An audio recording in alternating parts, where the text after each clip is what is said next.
Okay, good afternoon, and our Lord and our fellow from the Product Development Division. We're analysts from our Financial Division. Today, we will present to you our analysis about the issues about your proposals and give you some advices both from the Financial Division and from the whole picture of the country. Before the fun analysis, I want to take 1 minute to repeat your proposals. And you want to create a mobile version snap circuits toy to make a steps 9 to 11 range toy market. So there are two things we have to emphasize. That one, this kind of mobile version snap has already existed on the market and which has a real big sale.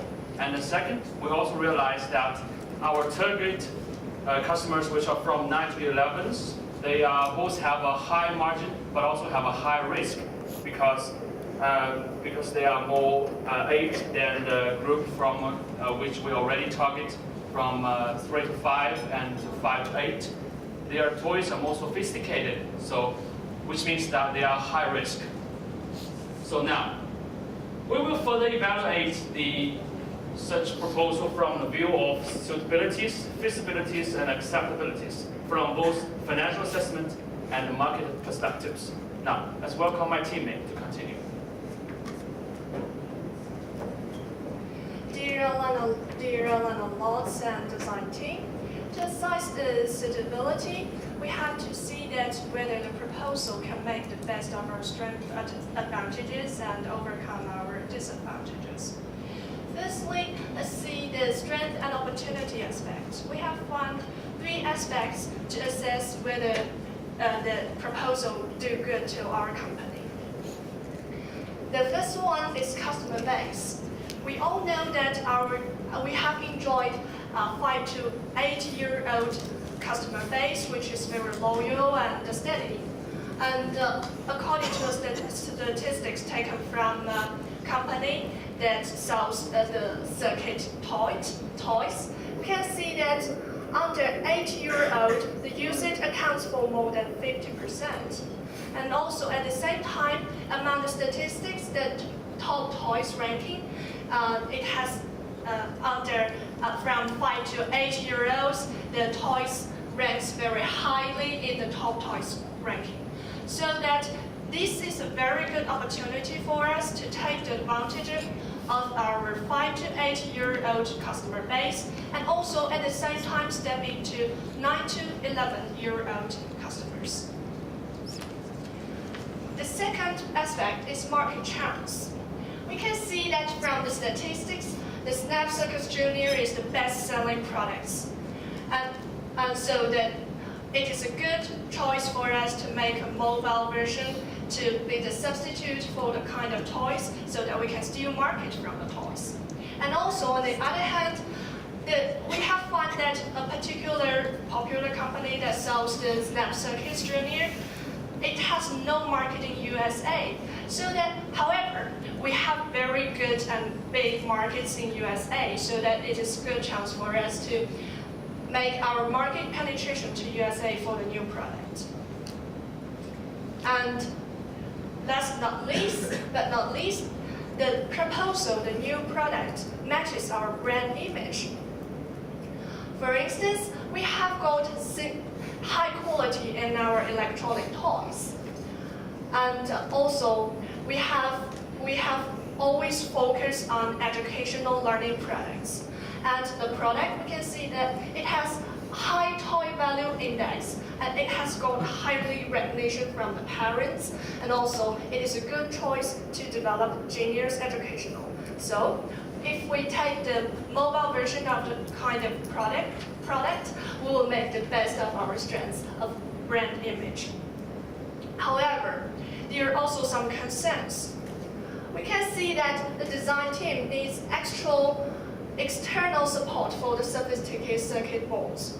And also at the same time, we are concerned that maybe there are existing products that have been put into the market, so that adding pressure to our competition. Okay, let's work on my teammate. Thank you. you. After the analysis of suitability, let's now move on to feasibility. Here's a very short 2 points. The first one is about the capital.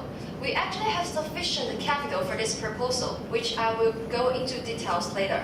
The second part is about the design team, because as we all know, JOT enjoys a very favorable and famous design team. So we think the ability of the design team is capable of dealing with this kind of proposal. Considering about the importance of the financial situation in this proposal, we will now get a very detailed analysis of the financial situation of this proposal. Ms. Atlanta, based on your current estimation of this proposal, we do the following calculations. The first one is about the cash flow analysis. As we can see, we need 300,000 euros in the initial development cost. Also, we need $3 million in manufacturing these kinds of products. In return, later when we go into sales, we sell it to the retailers and gain 4.8 million euros in return. So in total, we can get about 1.5 million euros in our total profits. So it's about that. So actually, we think the total initial cost is about 3.3 million euros. It's including both the development cost and the manufacturing cost. And the total profit will be 1.5 million euros. Second, about the break-even analysis. After our calculation, the break-even amount will be 25,000 units. But however, Ms. Elena Noss, I'm afraid to say that we think this estimation is a little bit positive. So in the following parts, we are going to express some of our concerns about this estimation. First of all, about the price to the customers.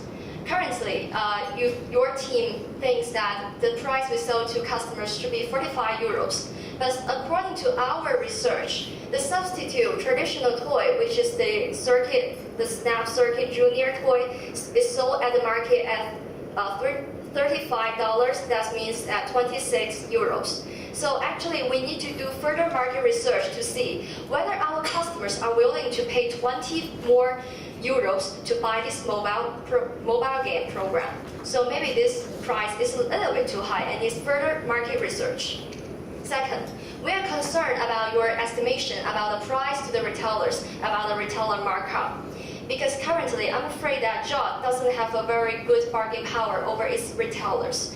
And we highly rely on 7 big retailers. We don't have a big bargain power. And second, generally, retailers in toy industry have high margin. So our general range should be between 50% to 100%. So I'm not sure, it is really doubtful that some retailers are willing to sell our products at a markup at 41% currently. So this is also highly doubtful.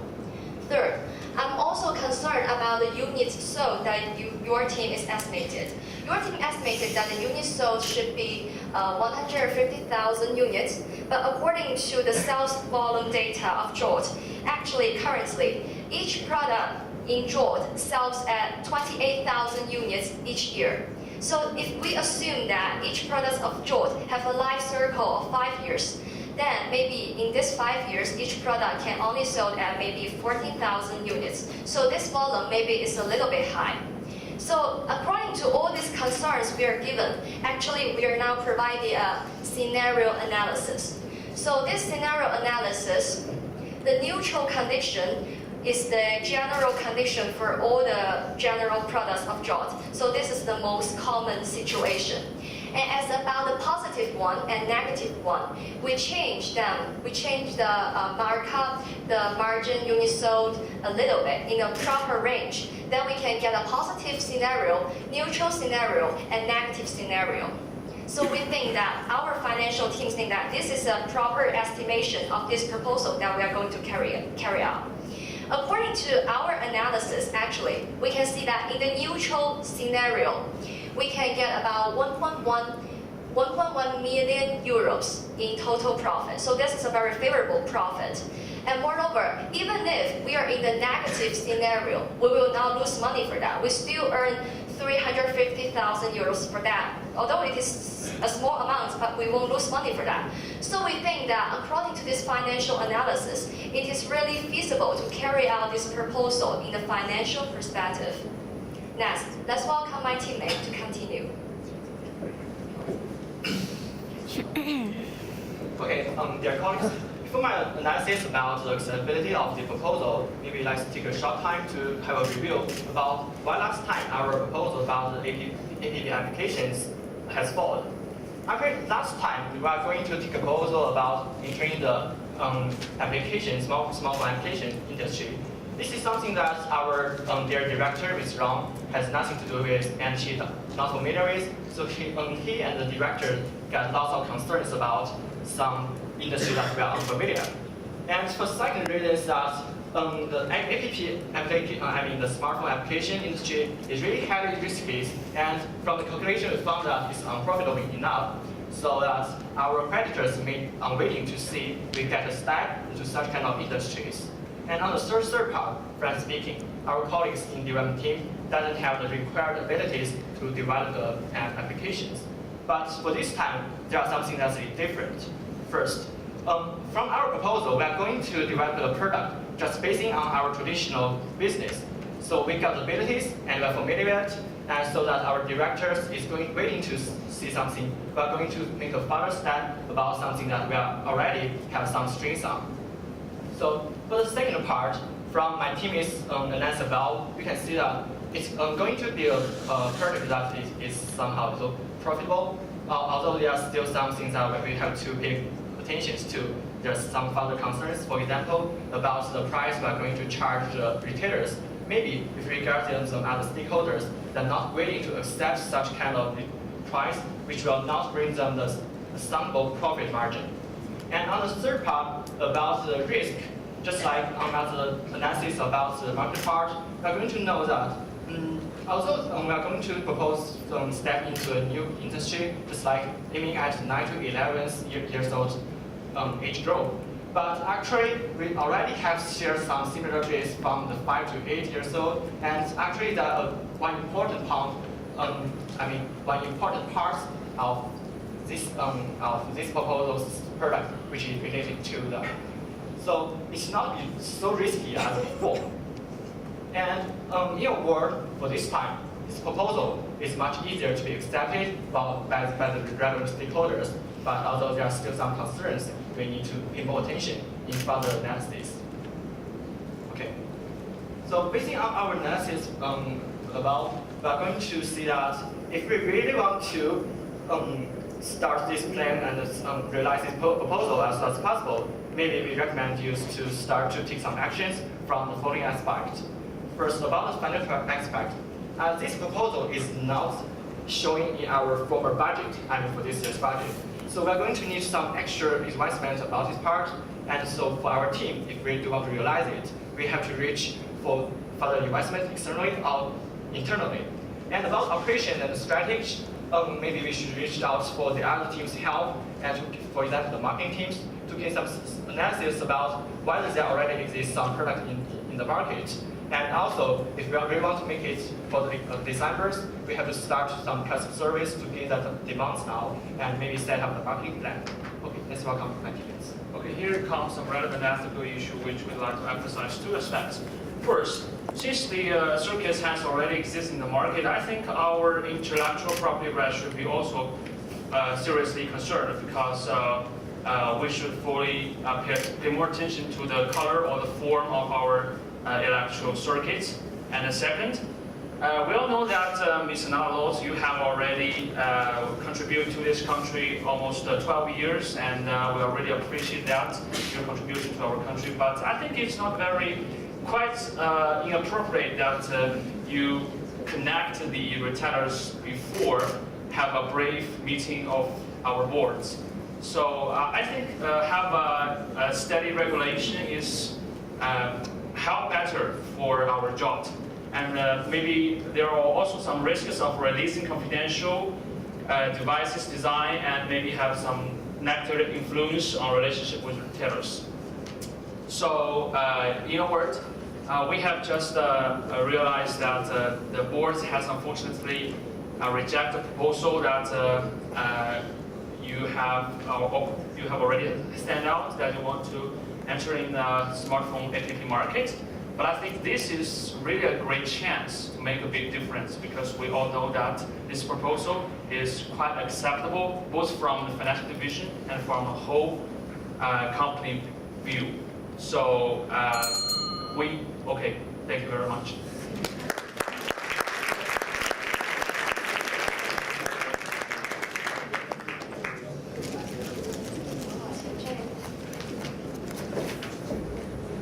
Thanks very much. In your scenario analysis, do you want to just spell out in a little bit more detail what your assumptions were that underpin that policy? It steers us one way or another in this. Okay. Let's look at this chart. Let's first look at the neutral condition, because this is the ordinary condition in our JOS operation according to our current products, the performance of our current products. For example, about the price sold to customers. This is actually an assumption we made, because based on our current market research, we know that the traditional toy, the traditional snap circuit toy sold for at a price of 26 euros. So actually, based on our current estimation, we think that maybe the customers are willing to pay 20 more euros for a mobile one, which they can take anywhere. They don't need to take a very big box with them. They can just take the mobile one with them. So we think this is actually an assumption we made. So actually, in a positive situation, we think maybe we can even sell to customers at a more higher price at 50 euros. Because actually we see that there are many kinds of snap circuit toys.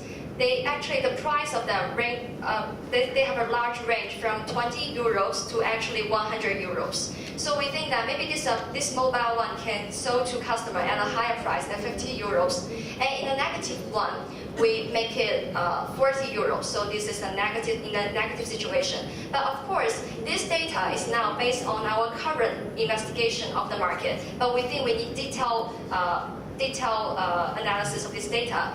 But as for the second part, it's about the retailer markup. We are quite comfortable with this data that we put in here. Because currently, actually, the retailer makeup we gave to the retailers are between a range of 50% to 100%.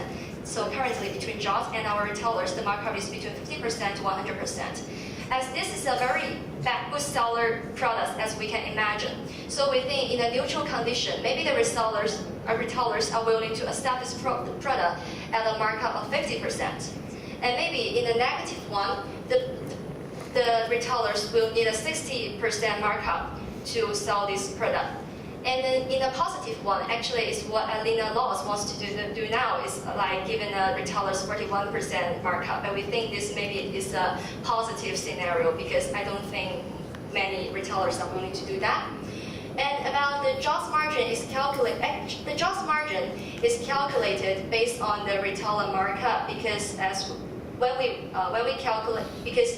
we have set the customer price and when we have set the retailer markup, then we will get the price that JOS sell to its retailers, right? And then we can get JOS margin. So this is not a number we make up. This is a number that we calculated according to the previous assumptions. And actually, these calculations is quite coordinates with our current operation situation, because the JOS margin currently in 2012, 2013 is very close to 33%. It's very close to 33% in this neutral situation. So we think this is actually we can justify the assumption in this way. And so in a positive way, the margin may be 38%, and in a negative way, the margin may be 20%. And about the units sold, as I just mentioned in my presentation, currently, actually, we sell each product line each year at the unit at 28,000 units. This is according to JOS sales volume. And if we assume, this is assumption, we assume that each product have a product life of 5 years, then we can calculate that over these product lives, maybe each product can sell a unit of 140,000 units. So this is our current situation. And in a positive scenario, we think maybe this product is quite popular, and we can go as far as to 150,000 units. And in the negative one, we think maybe it can just sell about 130,000 units. So that we can get the total cash from these three scenarios. So to sum up, actually the neutral one is our current operation situation, and the positive one is a little bit markup, and the negative one is just a little bit minus down. Yeah, thank you. Okay, go to the slide number 10.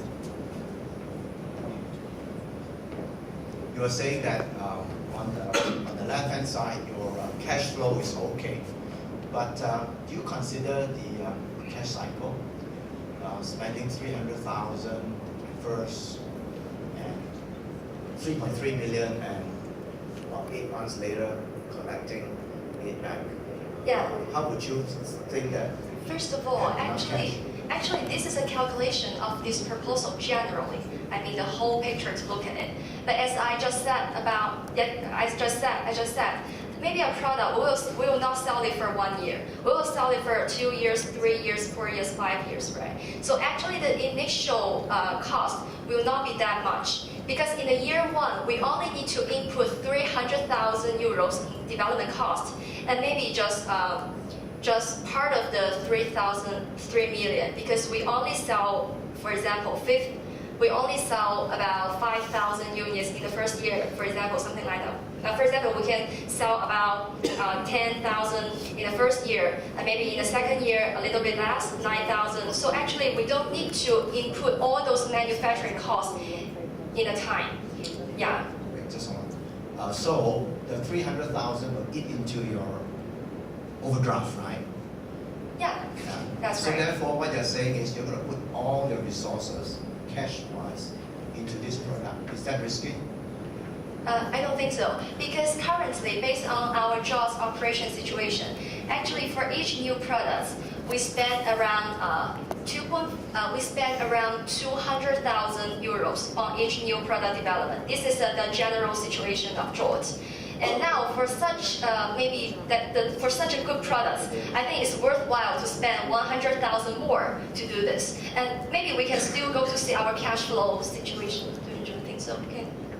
Actually, for now, we think the time is, we're told the time for now is summer. So if we do have the summer, we think that summer we still maybe June. Summer we still somehow have some extra cash because we are highly seasonal run operation companies. And for maybe the first 2 or 3 quarters of this year, we are going to gain a lot of cash because we got to collect some receivables. But we are going to face some insufficient cash during the last quarter. So if we do want to start now, we still have some cash, but we do have to pay attention to these financings because we are going to face some more serious in the next 2 or 3 months. So to sum up, I think basically there are 2 points. The first one is actually it's only 100,000 more than our usual product development cost. And second, we are now at summer, right? We are now at summer, so actually we have sufficient capital to do that for now. Yeah. Thank you. And maybe we do have to recognize that we didn't put the time circle consideration within the time. But I think for the last picture, it's just like shows the whole picture of generations. It's just like how to see that? Sorry. It's limited about the whole bunch of money that we could gain. So maybe if we are going to get more time, more assumptions, and the variance could be lower, and they can show the whole picture which considering that circle, the time circle of the value. Thank you. Yeah. So yeah, just imagine we do not consider the time value of the money because we are not given about discount rate in the case. If I could just pick up on that, Okay. did you not think about the product life cycle coming up, the time scale, maybe coming up an assumption about discount rates? We can look at what's currently happening in the marketplace in Europe, wherever it is they're going to borrow money. Would that not have been helpful? Yeah, we can go into that far actually, because actually to do this, actually can we go back to the slides, page 10, yeah, thank you. Actually, we can do it in this way, because currently, when we calculate this total profit, actually we assume that we improve all the manufacturer costs in the time. If we want to do a more accurate calculating, actually we can separate those those 150,000 units into maybe 5 years. Maybe like the first year we sell about 30,000. In the second year, maybe the products become more popular, we sell 40,000. In the following years, maybe there are other substitutes, other competitors coming to this market. So we are selling less and less, like 20,000, 10,000, 5,000, etc. We can do that actually, yes. And when we do this, when we have allocated these product quantities into over its life cycle, we can calculate a detailed cash flow adding about the MPV. But we just didn't do that because we thought maybe this is a more direct way to see this proposal, a more overview picture of that. Actually, if we think about the discount rate, we can just use the 12% because it's going to be an overdraft rate and the bank to charge us. Yes. Okay, as to the assumption that you say we're going to sell 30,000 units, how are we going to be able to do that in terms of, what you propose in relation to marketing? I don't really see any sort of recommendations on marketing costs, etc. Marketing costs. Sorry. Because first of all, I want to explain that at this point, we are only calculating its total profit, its gross margin. So actually in gross margin, we didn't consider the marketing cost that allocated to each product. This is only about the manufacturing cost that allocated to each product. About the market side, my teammate will add something to this problem. Well, for the market side, we have really just mentioned that we can penetrate into the USA market. And also we can still market from the toys because we can be the substitute for the kind of toys if we make the mobile version of the circuit toys. So that is our market strategy. And for cost, I think, in fact, it has mentioned that the whole expense of a new product is 20 euros. So that we didn't really add. We didn't get a lot of information from the scenario, so we just make it as an assumption. So that's Okay, so in terms of the proposal, we talk about a new product into a new market. Look at Ansos Matrix. This is obviously diversification, the highest risk, obviously the potential for high returns, but high risk. What are your thoughts on, how do we, assess this risk? Assess the risk of entering this market. New market, a new product. Oh, well, in fact, it is not a new market. It is a kind of new product, but we just use it to enter our existing market. For example, we have a loyal and steady base for 5 to 8 euro, and we also have a big market in USA, so that we just want to use this kind of new product to enter into our existing market because we have developed our brand in the existing market. We just make the best of our make the advantages of our existing market and to develop the market of our new products. Yes, I would like to. Okay, I would like to add a little bit more to this question, as your question is about how to calculate this kind of risk, is how to quantify this kind of risk. Actually, I think we can quantify this risk based on the current snap circuit junior market, because this is the traditional snap circuit toy market, right? We can try to see what's the users doing that. This is the 8-year-old children. And 8-year-old children, according to our market research, parents are the most willing to spend money on 5-year-old to 8-year-old because the children are growing up. So actually, when we assess the market of these traditional snap circuit junior market, we get to know the demands of this kind of products. Then we will get to evaluate how much more money that each parents are willing to pay this mobile one, which they can easily take away, and maybe they can also get their children to get familiar with those mobile applications. So this is the advantage that our products have over the traditional ones. So when we are assessing both these kinds, we can get a market size. Right? We can get a market size about the customers that are willing to buy our mobile snap circuit junior product. So I think when we calculate the market size of it, if the market size is big, then we can get a very then we can get a general picture of the risk. The risk will not be big because the customer base are there. Yeah, I want to make it more specifically because we got an inspiration from a company, a toy company, which is Toy Value Index, and it makes the age and the time used and the price together to make an index so that you can evaluate the product's quality and also its transaction, its usage efficiency, so that it is a good choice for us to assess the risk of our new product. Thank you.